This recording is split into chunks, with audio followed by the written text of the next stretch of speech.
Estate में investment 2020 में इस कोरोना वायरस की महामारी के बाद क्या करना सही होगा, और अगर आप लोग करने जा रहे हैं तो क्या करना चाहिए। मैं आप लोगों को एक डेटा बता दूं तो इस समय इन्वेस्टमेंट काफी ज्यादा बड़ा है as compare to last quarter. ठीक है, अगर आप लोग इस क्वार्टर को देखते हैं तो कई सारी ब्रोकरेज कंपनीज हैं, जो रियल एस्टेट की ब्रोकरेज कंपनी है, उन्होंने बताया है कि उन्होंने अच्छा खासा करोड़ों का बिजनेस किया है। साथ ही कुछ ऐसी भी कंपनीज हैं जो कि ऑनलाइन बेचती हैं, ठीक है, जैसे कि ऑनलाइन प्रॉपर्टी लिस्ट करती है, मैजिक ब्रिक्स वगैरह।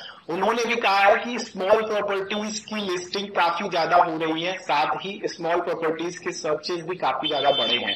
तो ये काफी बड़ी बात होती है दोस्तों कि इस समय लॉकडाउन में भी लोग प्रॉपर्टी खरीद रहे हैं। आखिर ये है कौन लोग और कौन लोग प्रॉपर्टी खरीद रहे हैं। अब आप लोग ये मत सोचिए कि सभी लोग प्रॉपर्टी खरीद रहे हैं तो बहुत अच्छी डिमांड है, बहुत अच्छी प्राइस पे मिल रहा है, ले लेना चाहिए। कुछ चीजें हैं जो आप लोगों को कंसिडर करना चाहिए। साथ ही मैं भी दोस्तों रियल एस्टेट से जुड़ा हूं तो थोड़ी अंदर की भी बात बताऊंगा, जिससे कि आप लोग चीजों को समझिएगा और अपने लिए अप्लाई कीजिएगा और अपने लिए एक बेस्ट डील लीजिएगा। चलिए वीडियो को स्टार्ट करते हैं।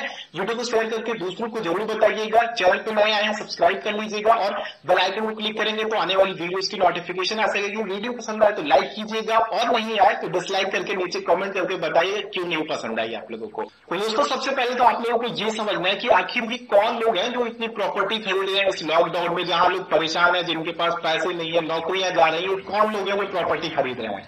तो सबसे पहले तो वो लोग हैं जिनका पैसा इक्विटी में फंसा हुआ है, जो लोग अपने शेयर्स को बेचे हुए हैं। अब वो सोच रहे हैं कि इक्विटी में इतना ज्यादा स्कोप नहीं है, क्योंकि उनको लगता है कि इक्विटी मार्केट आने वाले 1-2 साल के लिए इसी तरह से स्थिर रहने वाला है, तो वो अपना इन्वेस्टमेंट निकाल करके रियल एस्टेट की तरफ मूव कर रहे हैं। पहले इन्वेस्टर तो ये है। दूसरे इन्वेस्टर दोस्तों एनआरआईज हैं। एनआरआईज क्या कर रहे हैं कि वो रुपए की कमजोरी है उसका फायदा ले रहे हैं। मान लीजिए $1 की कीमत 76 रुपए के आसपास है, तो कौन नहीं लेना चाहेगा। जहां $1 70 रुपए तो 6 रुपए का उनको एक्स्ट्रा डिस्काउंट मिल रहा है, ठीक है, तो कौन नहीं लेना चाहेगा भाई, आप बताओ। तो जो लोग डॉलर में कमा रहे हैं और रुपए में खर्च करना चाहते हैं वो रियल एस्टेट में अपना इन्वेस्टमेंट बढ़ा रहे हैं। दूसरे जो पहले से ही अपना रीपेमेंट कुछ कर चुके हैं, लाइक प्रॉपर्टी को बुक कर चुके हैं, लैंड को बुक कर चुके हैं, फ्लैट को बुक कर चुके हैं, तो उनको लगता है कि ये सही समय है, जल्दी से ले लो वरना फिर हमारे ऊपर और प्रेशर बनेगा, वो डील निकल जाएगी वगैरह वगैरह। इस तरह के ट्रांजेक्शन हो रहे हैं इस समय।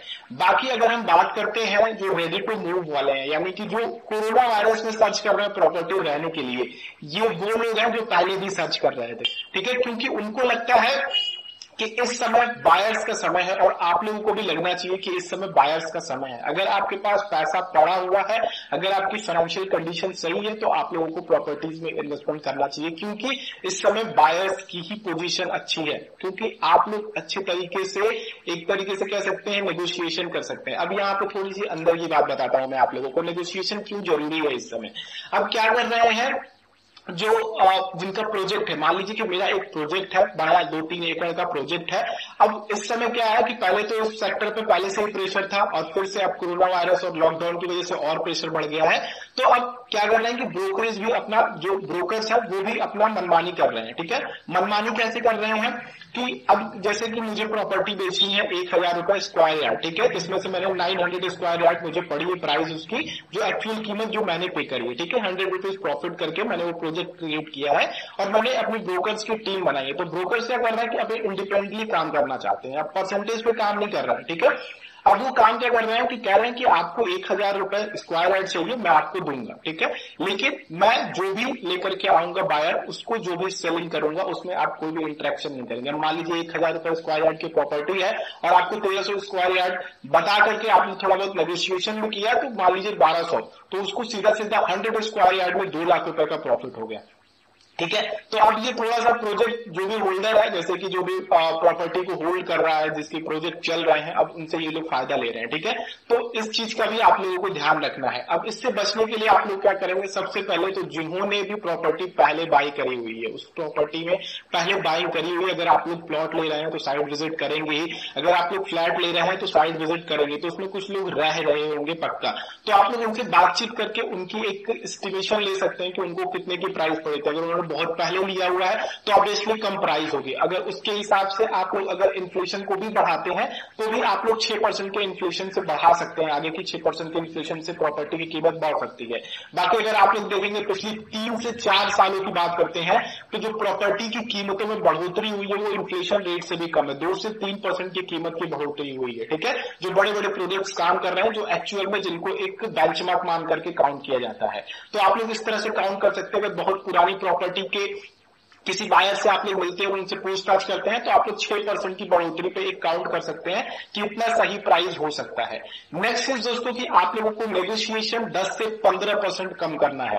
ठीक है, क्योंकि अगर कोई भी प्रॉपर्टी डीलर है, ठीक है, या फिर कोई भी ब्रोकर है, तो वो हमेशा सोचता है कि हम 10% प्रॉफिट कमाएं।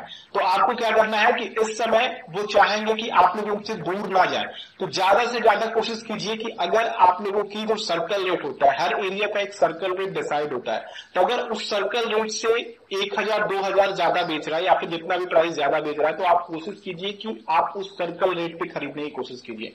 ठीक है, और अगर सर्कल रेट से कम कर रहा है तो आप ज्यादा से ज्यादा 5 से 10% का नेगोशिएशन उनसे कीजिए, क्योंकि अगर सर्कल रेट से कम बेच रहा है तो जाहिर सी बात है कि उसकी कोई ना कोई जरूरत है या फिर उस प्रॉपर्टी में कुछ कमियां हैं। ठीक है, तो कमियों की बात अगर बात करें तो सबसे पहले आपको प्रॉपर्टी के कागजात अच्छे वकील से, अच्छे लॉयर से चेक कराना है। ठीक है, एक अच्छा सा लॉयर रख लीजिए, उसको प्रॉपर्टी से कागजात दीजिए और चेक कराइए, क्योंकि प्रॉपर्टी एक ऐसा इन्वेस्टमेंट है जो कि आप लोगों को काफी अच्छा पैसा कमा करके दे सकती है। लेकिन अगर वही प्रॉपर्टी आपको आगे चल करके एक लीगल प्रोसीजर में फंस जाती है, लाइक आपने 5 लाख की कोई प्रॉपर्टी खरीदी, आगे 3 साल बाद, 4 साल बाद, 5 साल बाद 50 लाख की हो गई वो प्रॉपर्टी। ठीक है, अब वहां पे अगर कोई लीगल प्रोसीजर में फंसता है तो वहां पे आप लोगों का काफी ज्यादा कलेजा दुखेगा, क्योंकि वो 50 लाख की प्रॉपर्टी हो गई, क्योंकि वो उसकी एक्चुअल कीमत 50 लाख रुपीस हो गई। तो इन सारी चीजों को आप लोग ध्यान रखिएगा, पूरी तरीके से लीगल कार्यवाही कीजिएगा। अब बात करते हैं दोस्तों कि आप लोगों को अपनी फाइनेंशियल कंडीशन किस तरह से चेक करनी है, कि आप लोगों को प्रॉपर्टी में इन्वेस्टमेंट करना चाहिए कि नहीं, कि बस हवा बना हुआ है, कितना इन्वेस्टमेंट हो रहा है, चलो सही तरीका है इन्वेस्टमेंट करने का, करो। प्रॉपर्टी में इन्वेस्टमेंट करना कभी भी बेकार नहीं होता है। तो इन सब चीजों से आप दूर रहिएगा। सबसे पहले आप अपनी फाइनेंशियल कंडीशन चेक कीजिए। फाइनेंशियल कंडीशन में क्या चेक करना है कि आप लोगों को जो भी आप लोग प्रॉपर्टी खरीद रहे हैं, ऑब्वियसली आप लोग लोन ही लेंगे। अगर आप लोगों के पास हार्ड कैश है तो फिर क्या ही कहना है, ठीक है, वो तो अलग ही बात है। अगर आप ले रहे हैं लोन पे तो सबसे पहले आप उसकी ईएमआई चेक कीजिए। और दूसरी बात कि आप लोगों के टैक्सेस जाएंगे, आप लोगों का जो भी हाउस टैक्स होगा, ठीक है, और आप लोग जो भी रजिस्ट्रेशन कराएंगे, जो भी इम्प्लीमेंटेशन होता है, जो इनिशियली खर्चे होते हैं, वो भी वही 2 लाख रुपए तक चले जाते हैं। तो वो एक्स्ट्रा खर्चे में भी आप लोगों को ध्यान रखना है। प्रॉपर्टी की मेंटेनेंस आप लोगों को लेने के बाद करानी है, वो भी आप लोगों को ध्यान रखना, अगर आप लोग रेडी टू मूव में जाने वाले हैं। ठीक है, साथ ही अगर आप लोग दोस्तों इमरजेंसी फंड नहीं बना रखे हैं तो आप लोग मत लीजिएगा। ठीक है, आप लोग प्रॉपर्टी खरीदने से बचिएगा। अगर आप लोगों के पास 6 से 7 महीने के लिए इमरजेंसी फंड नहीं है जिससे आप लोग ईएमआई पे कर पाए, तो आप लोग थोड़ा सा बचिएगा प्रॉपर्टी खरीदने से, लोन लेने से बचिएगा। साथ ही आप लोग ये ध्यान रखिए, खास करके एम्प्लॉयज की बात करते हैं कि बहुत सारी कंपनीज ने अपने एम्प्लॉयज को घर बैठा दिया, यानी कि उनको जॉब से हटा दिया है। तो आप लोगों को भी ये देखना है कि क्या एक्चुअल में आपकी जॉब सेफ है। ठीक है, आपको ये क्वेश्चन पूछना है कि आपकी जॉब सेफ है, तो जो इनकम आपकी 3 महीने 4 महीने 5 महीने पहले आ रही थी, क्या वो इनकम आने वाले समय में भी आएगी? क्योंकि बहुत सारे एम्प्लॉयर ने अपने एम्प्लॉयज की सैलरी भी कट करी है, 20, 30, 50% तक कम करी है। तो उस चीज का भी आप लोग ध्यान रखिए। तो ये कुछ चीजें हैं जो आप लोग ध्यान रखिएगा। बाकी अगर आप लोग इस समय प्रॉपर्टी खरीद रहे हैं, पैसे हैं, आप लोग पूरी तरीके से फाइनेंशियल फ्री है, यानी कि आप लोग फाइनेंशियल कंडीशन में आप लोग हैं कि ले सकते हैं प्रॉपर्टी, तो आप लोगों को जरूर लेना चाहिए। प्लस आप लोगों को नेगोशिएशन काफी सही तरीके से करना है।